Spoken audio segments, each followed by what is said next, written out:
Alright, I saw something interesting trending today on YouTube. Now, I'm sure you are aware that PewDiePie is in trouble for supposedly making a racist video. And, of course, he's lost his show on YouTube Red called Scare PewDiePie, and Disney has pulled its funding. Although, I would say distancing himself from Disney is probably the best thing that could possibly happen. Hashtag Mickey Mouse killed Han Solo. But today, I thought I would compare PewDiePie's racist video with Trevor Noah's racist policies. My name is Gary Varner, this is Renegade Reason, and today, Trevor Noah and PewDiePie talk about Jews. So let's get into it.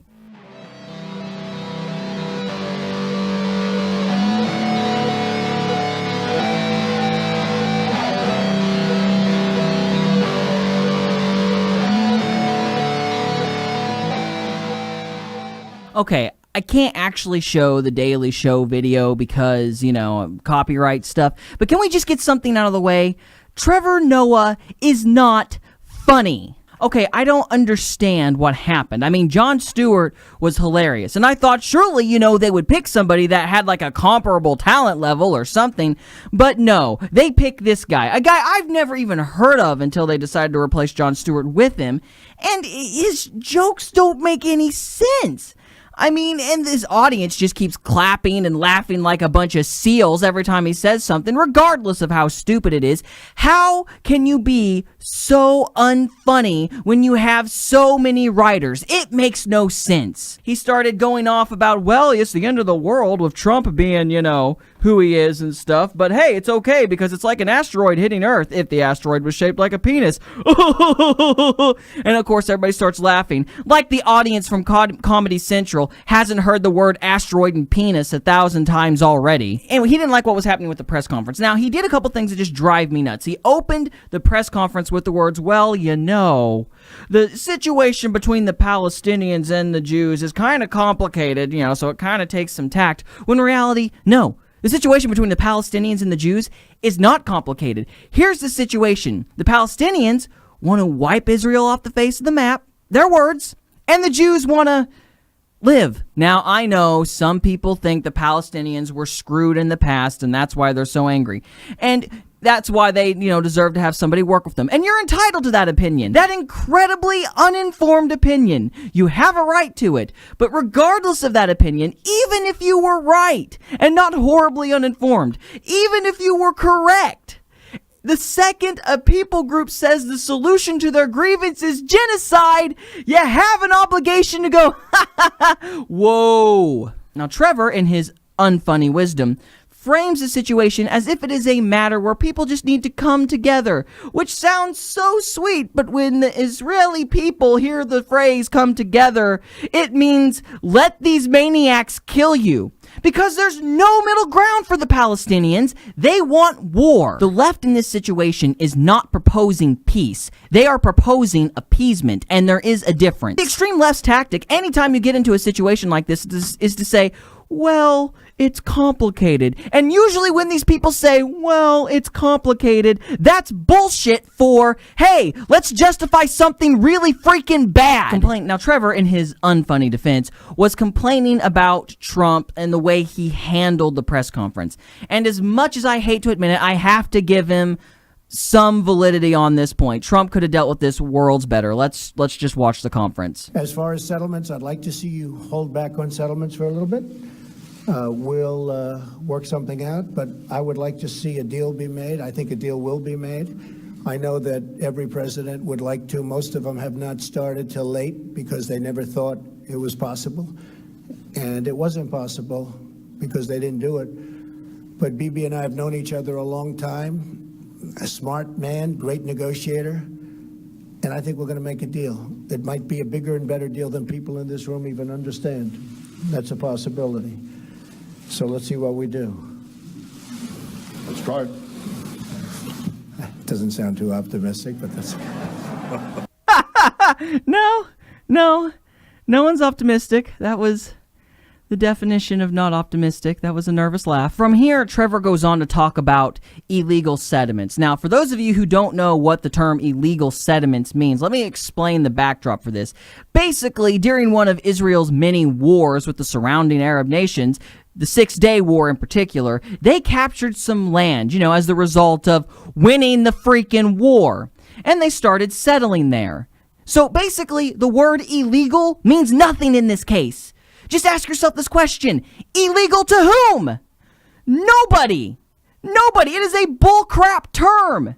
Nobody except Trevor and his buddies, because they want to appease the Palestinians. And the fact that the Palestinians just want that land so they can wipe out more Jews means nothing to them. They don't care, because it doesn't matter how many Jews die as long as there's peace.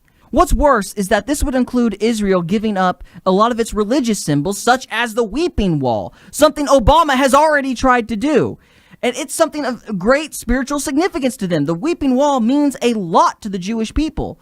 And it disgusts me how the Jews are constantly asked to give up more and more and more to appease a people that want to kill them. Now, Trump has asked Netanyahu to stop building the settlements.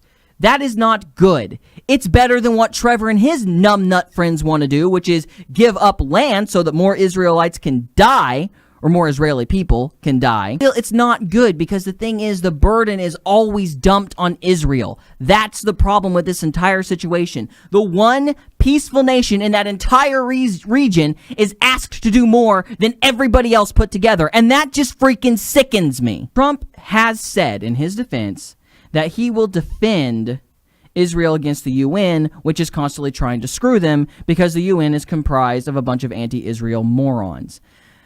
That's good. However, this whole notion that you need to have both sides compromise is inherently false, because the Palestinians don't want compromise. They want to kill Jews. I will never understand why it is always Israel asked to compromise in these stupid conferences. Actually, that's not true. You know what? I do understand. It's because they know that if they asked the Palestinians in front of God and everyone to compromise, they wouldn't do it, because they do not want to compromise. They want Israel to be annihilated. They want those people, those Jews, to die. And in my opinion, that is real racism. And I think everybody knows that except Trump, because he is a babbling moron half the time, and he just says whatever he thinks people want to hear.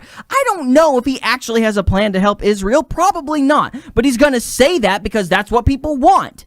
And that's what his base wants. He knows the right supports Israel, so he is, by default, going to support Israel. And while that's not good, that's still better than these idiots like Trevor Noah, who they're perfectly content to let those people die. That, or they have deluded themselves into thinking it wouldn't happen, because if the Palestinians actually got the land on these illegal settlements, all they would do is set up rocket shooting grounds, whatever you call them, launch pads, I guess, and they would just shoot rockets into Israeli cities and kill innocent people.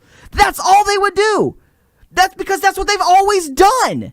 And yet these people seem to go, oh, it wouldn't happen this time. It would be completely different, because Palestine would compromise with us if we would just give them more. It is such an idiotic and naive notion. And they know. And guys like Trevor know, but they don't care. Now on to PewDiePie. Here's what happened. He basically put out a video where there was a sign that some guys that can't even speak English held up that said, "Death to all Jews," or something like that.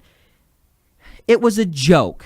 It's part of some site that, I don't know, you do stupid things for $5. And the whole point of the site is to go, see, look how stupid people will be for such a short amount of money. Ha ha ha.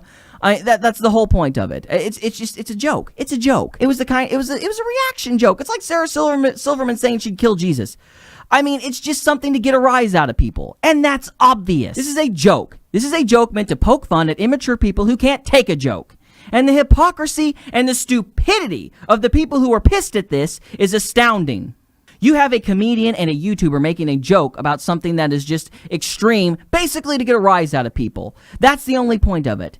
And then you have these idiots like Trevor Noah saying that Israel should give up sections of their country in spite of the fact that it would guarantee the death of hundreds of civilians. But that's not racism, no. This joke, that's racism. Yeah, that's logical. That makes sense. I basically just wanted to point out the hypocrisy here. It seems painfully obvious to me. I don't know why it doesn't seem to be obvious to very many other people, except for the few brave souls that are willing to challenge YouTube and the media on this. This is more about trashing a guy's reputation than it is about actual racism. Okay, because no Jews were harmed in the making of that video. Just saying. But Jews will be harmed with these policies that demand that Israel give up their land. People will die for that. People have died already. They've been dying for years. Yet that's to be ignored. No, this thing with PewDiePie, that's to be the issue. That's what we got to focus on. As for these businesses that have dropped PewDiePie, you had the right to do it, but that does not mean it was the right thing to do. Take me, for example. The only conceivable reason I had ever even thought about buying YouTube Red was because of Scare PewDiePie, and now it's gone. And now I have no conceivable reason to buy your service. And congratulations. And on top of that, you have 53 million people that are not going to buy your service and are probably going to drop your service if they already have it because of what you've done. Good job. Way to make money. Congratulations. Now, as for Disney, I'm not all that destroyed about it because I think it's better for PewDiePie to stay away from Molester Mouse. I mean, Mickey Mouse anyways. Guys, that's all I have for this show. Thanks so much for watching.